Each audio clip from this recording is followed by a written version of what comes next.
nos superó Venezuela. Argentina, 4,7% mensual. Venezuela, 2,9%. Alberto Fernández le echa la culpa a Macri. Está mal eso. Él dice, no, le heredamos la inflación. Eso es falso. Y que la política monetaria tiene un rezago de 18 meses. Yo que sepa, este hombre está en el poder hace 26 meses. La culpa no es de Macri, es tuya, Alberto. Se acabó.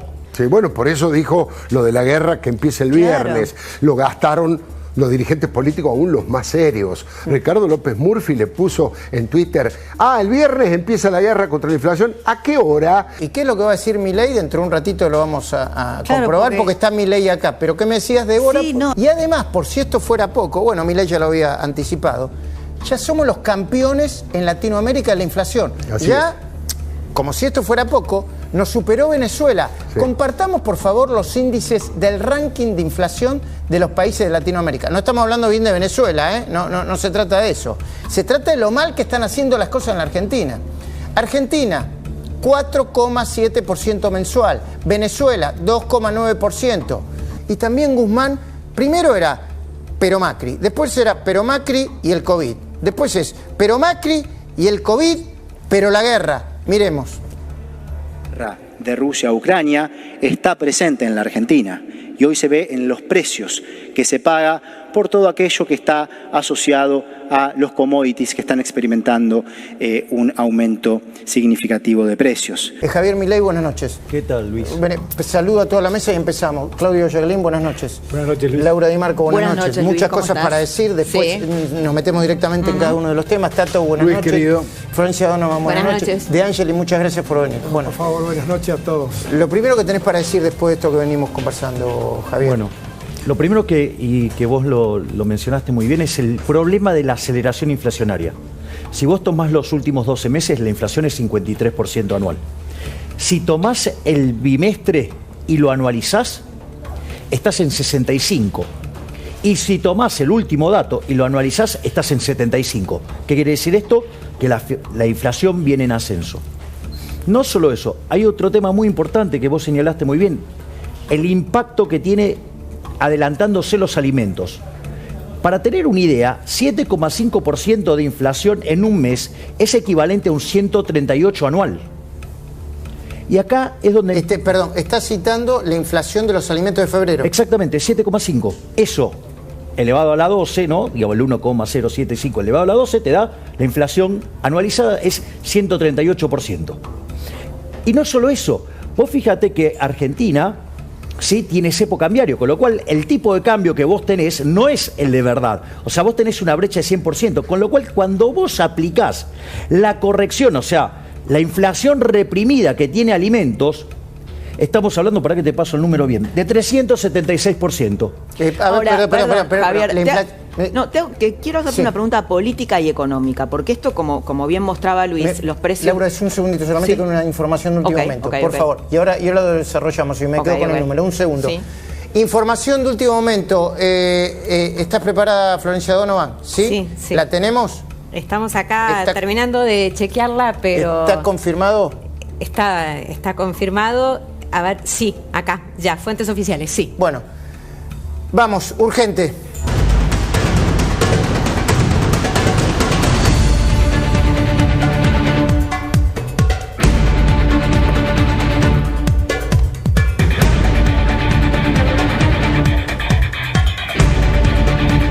Ahora sí, la Secretaría de Comercio intima a los frigoríficos que se salieron del plan de cortes cuidados a aplicarles la ley de abastecimiento. Este comunicado acaba de salir, es una resolución que lleva la firma del secretario Roberto Feletti. Acá lo estamos viendo primero en La Nación y dice, me dijo ustedes, conforme a lo que me informaron los supermercados, básicamente sobre lo que está sucediendo con el programa Cortes Cuidados. Bueno, y acá dice, atento a que dicha decisión unilateral, o sea, la de retirarse de este programa de cortes cuidados, intempestiva e irrazonable, implica incurrir en las conductas previstas en el artículo 4 de la ley 20.680, acarreando un impacto grave sobre el anormal abastecimiento de los cortes de carne referidos. Bueno, acá dice... oportunamente bajo apercibimiento de aplicar las medidas pertinentes contempladas en dicho cuerpo normativo. Se está acelerando no solamente la inflación, sino también el enrarecimiento del clima político. ¿Me dejas que te diga un dato de hoy? Por favor, si lo dejamos. Un dato de la tarde. Pregunté en la Casa Rosada, ¿hay alguna medida anunciable el viernes, cuando anuncien todas estas, de reducción de gasto? Aunque sea simbólico. No, no hay nada. Le digo, pero ¿no les parece que está la sociedad esperando que le digan esto? Bueno, puede ser, lo vamos a analizar. Hoy, a las 6 de la tarde, no, la verdad que no se nos ocurrió. La Subsecretaría de Resiliencia lanzaron. Pero sí, volvamos a la economía. Sí, quiero preguntarle algo, Javier. ¿El número 374 qué? Y claro, ahora le preguntás. Cuando vos corregís por la brecha cambiaria, porque el tipo de cambio el oficial no es el de verdad, ahí tenés ese número de inflación. Y quiero ligarlo con esto que acabas de decir. Ahora, grave. Es muy grave en dos líneas. Primer punto, hay un libro que se llama 4.000 años de control de precios de salarios, cómo no combatir la inflación. O sea, la metodología que aplican acá nunca funciona. ¿Querés un país que nunca funcionó en Argentina? Salvo la convertibilidad, siempre tuvo inflación, ¿sí? Y cuando no tuvo inflación no tenía controles de precio. Pero no solo eso, es mucho más grave la aplicación de la ley de desabastecimiento. Y voy a explicar por qué. Porque implica un avance sobre la propiedad privada. Entonces, ¿qué es lo que pasa? El sistema de precios funciona en base a la propiedad privada. Yo te vendo mis anteojos, vos me das dinero, eso es un mecanismo de transmisión de información, coordinación y ajuste. Ahora, ¿qué es lo que pasa? Si vos te metés con la propiedad privada, rompiste la señal. Entonces genera dos efectos: más presión en los precios y caída de cantidades, al margen de lo que implica en términos de libertades que te están avasallando la propiedad privada. Por lo tanto, digamos, este gobierno está escalando en la locura. Es decir, sacar, desempolvar la ley de abastecimiento, esto es una aberración. Laura. Bien, bueno, recién mostraba, te decía Luis, el precio de los alimentos, la estampida de los precios de los alimentos que impactan sobre sectores vulnerables. Es decir, es muy probable que aumente la pobreza. Que van a aumentar los pobres y los indigentes. Bueno, van a aumentar pobres e indigentes y por lo tanto se va a profundizar un modelo pobrista. Este modelo pobrista, finalmente en 2 años, ¿no va a beneficiar a los votantes del kirchnerismo, que son su público? No, esto no puede beneficiar a nadie. No. Bueno, no, lo que quiero decirte es esto, va a aumentar la pobreza y entre los más vulnerables son los votantes de Cristina, consolidando un modelo pobrista. A ver, lo que yo veo es que los están hundiendo cada vez más, o sea, nadie puede, digamos, querer... Yo creo que cada vez van a haber menos votantes de Alberto y de Cristina también, pero bueno, yo no soy... Bueno, mira, te voy a dar un ejemplo. Bueno, vuelven al pasado, cosa que ya fracasaron. Cuando interviene el Estado, no te olvides que en el 2012 tuvimos la peor cosecha de trigo, que creo que tuvimos que importar, y yo estoy seguro que importamos harina del Uruguay, un país granero del mundo. Pero bueno, se perdieron esos papeles. Va a pasar con todo. Mira, estaba el kilo de leche en polvo me está diciendo 900 pesos. 745, son 30 litros de leche fluida a que le pagan al tambero. El tambero es de los 30 y pico pesos. Quiere decir, son 30 litros por un kilo de leche en polvo. ¿Dónde está? Está en la carga de inflación que tiene, la carga de impuestos que tienen. Sí. A ver, mira, si nosotros, todos los productores, dicen, bueno, le vamos a regalar al Estado Nacional los 7 millones de toneladas de trigo para que hagan, no baja. ¿Sabes cuánto bajaría el pan? ¿Cuánto? Menos del 10%. Esta es la locura. Sí. No es que aumentan los precios, se deprecia más la moneda. Y además todo es miles, ¿no? Y la carga impositiva que además hay faltante, Luis, porque ese es el otro problema. Claro. Lo que empieza a haber es faltante, entre otros, el de la harina. ¿Qué va a pasar si además ahora avanzás con este supuesto fideicomiso sobre el trigo y la harina para poder sostener esto? Bueno, lo más probable es que vuelvas a tener más faltantes. ¿Y cómo vas a controlar, que los vamos panaderos cumplan con el precio comprometido de pan? Bueno, ¿qué le van a meter? ¿Una ley de abastecimiento? ¿A los panaderos? Pero está perfecto lo que señalaba Luisa. Acá hay dos líneas de análisis. Una, digamos, la que plantea Alfredo, sí, que es correcta. Vos fíjate esto. Argentina produce alimentos para 400 millones de seres humanos. La presión fiscal en el campo es 60%. Quiere decir que el Estado se te queda con el alimento de 240 millones de seres humanos y tenés 5 millones de personas que no le alcanza para comer en Argentina. Primer punto, carga fiscal. Ni hablemos de la guerra, ¿no? Ni hablemos de la parte. Ya digamos, esos niveles de... Yo sinceramente voy a perder la forma, pero esos niveles de estupidez son inaceptables para un presidente. O sea, verdaderamente es un desubicado, digamos, frente a ese horror, digamos, hacer... Esa analogía es una locura. Y lo otro es lo que vos señalás, Luis, que tiene que ver con la pérdida de poder adquisitivo del dinero. Es decir, el gobierno viene emitiendo a mansalva. Cuando se le avisaba de esto, decían, ven, la inflación viene bajando. Se benefició de dos cosas. digamos, básicamente para que no tuviera inflación cuando arrancó a emitir a lo loco. Uno era el trabajo que había hecho antes Guido Salderis en el Banco Central, que había metido un apretón monetario tremendo. Y se estaban empezando a ver los efectos de la baja de la inflación, que sumado a los efectos de la pandemia te permitió ver números más bajos. Ahora, ¿cuál es? En especial en un contexto donde se te había caído la demanda de dinero, que no es menor. Ahora, lo digo porque todos los procesos hiperinflacionarios arrancan con una caída en la demanda de dinero. Y el otro elemento que también es muy importante y que nunca lo menciona, por ejemplo, en una de las declaraciones Alberto Fernández le echa la culpa a Macri. Está mal eso, él dice, no, le heredamos la inflación, eso es falso. Y yo voy a explicar por qué. Porque la política monetaria tiene un rezago de 18 meses. Yo que sepa, este hombre está en el poder hace 26 meses. La culpa no es de Macri, es tuya, Alberto, se acabó. Va a ser más alta la inflación. Sí, porque acá vos también... Digamos, hoy te las estoy dando todas. Estás muy finito. No, porque me regalaste el libro, me pusiste con afecto, listo. No, pero esto es muy importante porque en términos dinámicos hay más inflación y se va a venir más inflación.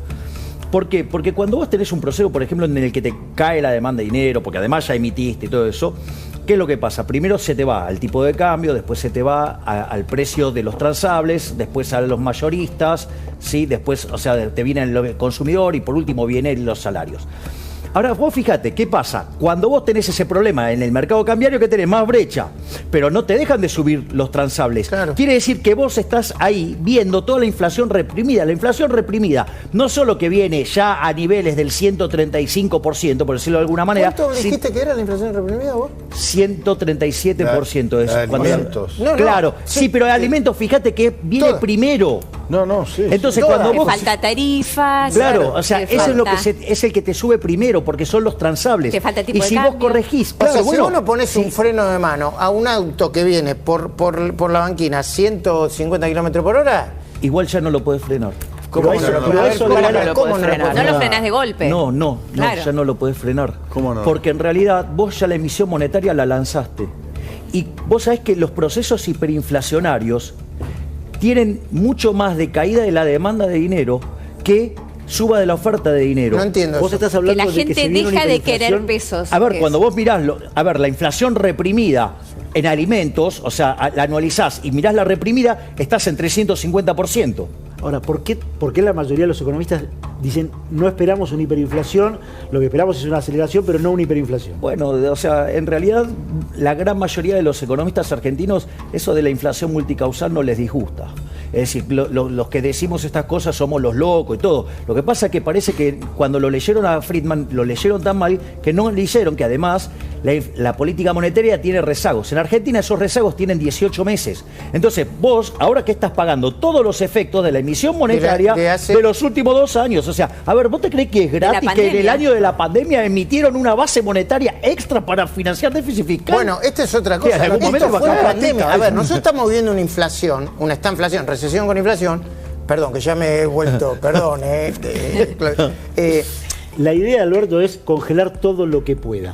Entre otras ¿Congelar? cosas. ¿Pero qué tiene una empresa de frigorífica? Bueno, tiene un freezer que anda mal. Mirá Ese cómo es el metió problema. chiste, Laura. Mirá Tiene cómo un la analista freezer- política tiene un metió freezer chiste. que anda mal. ¿Y el ministro de Economía, Milei? Claro, ¿El ministro de Economía? Esto es lo grave, porque tienen un problema de diagnóstico. Es decir, Lo mismo me dijo la CUNSA. Claro, digamos, te están o sea, dando a ver. un analgésico para un problema del colesterol gravísimo. Exacto. Entonces, ¿cuál es el punto? El punto que, digamos, diagnostica mal. Entonces, por ejemplo, te dice, no, bueno, vamos a subir las retenciones para combatir la inflación. A ver, muchachos, o sea, la tasa de inflación es la variación de los precios. De última, las retenciones te pueden modificar el nivel, pero no la tasa de variación. Con lo cual, ¿Cómo no entiendo? claro, la inflación es la tasa de variación de precios. La retención lo que te modifica es el nivel de precio, no la tasa de variación. Es decir, que vos modifiques el No nivel van a bajar, no va a bajar el precio del pan no va a bajar la ni del pan inflación ni de por la esto, carne. porque digo, no tiene que ver con eso. Después, cuando le echa la culpa a la guerra, siempre la culpa es de otro. Le echa la culpa a la guerra. ¿Cómo le va a echar la culpa a la guerra? Digamos, o sea, la guerra no tiene 20 días todavía y todavía no está el impacto sobre los precios. O sea, digamos, es Bueno, una antes le locura. echaba la culpa a los empresarios. Bueno, por eso, siempre la culpa es de esto. Esa es la magia de la inflación multicausal. Permite que, digo, por eso aman los políticos a los economistas que dicen esa barbaridad, porque son cómplices. Pero fíjate esto, en un momento dice, no, bueno, porque la inflación importa. Eso es otra mentira. Porque suponete que, no sé, el precio de un bien transable sube y yo tengo unos... ¿Qué es un bien transable? Uno que se comercializa en el mercado mundial, que es un commodity, ponele, no sé, la carne. Entonces, bueno, sube el precio de la carne. Entonces, suponga que tenemos unos consumidores cabrones que quieren consumir eso a lo que sea, que no es la realidad justo, No, pero que perdió 30% la calle, pero supongamos que se fuera el caso, vos vas a tener que gastar más plata en eso, si querés mantener el consumo. Entonces vos tenés menos plata para gastar en otras cosas, entonces los precios de las otras cosas caen y por ende no tenés inflación. Es mentira, o sea, la inflación ocurre porque hay convalidación monetaria y este gobierno viene emitiendo a lo loco desde hace 2 años y medio. Entonces digo, 26 meses para ser exacto. Entonces digo, basta de echarle la culpa a los de afuera, la culpa la tenemos nosotros, es porque no ponemos las cuentas en orden, necesitamos emitir a mansalva y eso es lo que genera la inflación. ¿Nos hacemos la pregunta inquietante? ¿Nos hacemos la pregunta inquietante? Yo sé que los procesos no se repiten, pero como soy una persona grande y he vivido mucho estos procesos, estoy notando cierta aceleración. Te puedo dar una frase brillante que decía Dornbusch. Dornbusch decía, las crisis tardan en llegar mucho más de lo que nosotros creemos. Ahora, cuando llegan, toman una dinámica mucho más violenta de la que esperábamos. Bueno, un día muy complicado, una inflación altísima. Ya vamos a despedir a esta mesa a Javier Milei, a De Angeli, a Pippi Donovan. Unos segunditos para compartir con Milei. Javier, unos segunditos. ¿Qué diferencia hay, en lo que nos faltó, entre una aceleración inflacionaria como la que estamos viendo ahora y una hiper? Es que en realidad es la antesala de la hiper. Cuando vos empezás a tener aceleración inflacionaria y entonces, ¿qué pasa? La gente empieza a huir del dinero, se lo empieza a sacar de encima. Y cuando eso pasa, vos hasta podés... cuando vos mirás el exceso de dinero en la economía argentina... En la previa de... Podrías hasta multiplicar por 60 el nivel de precios sin emitir un solo peso más.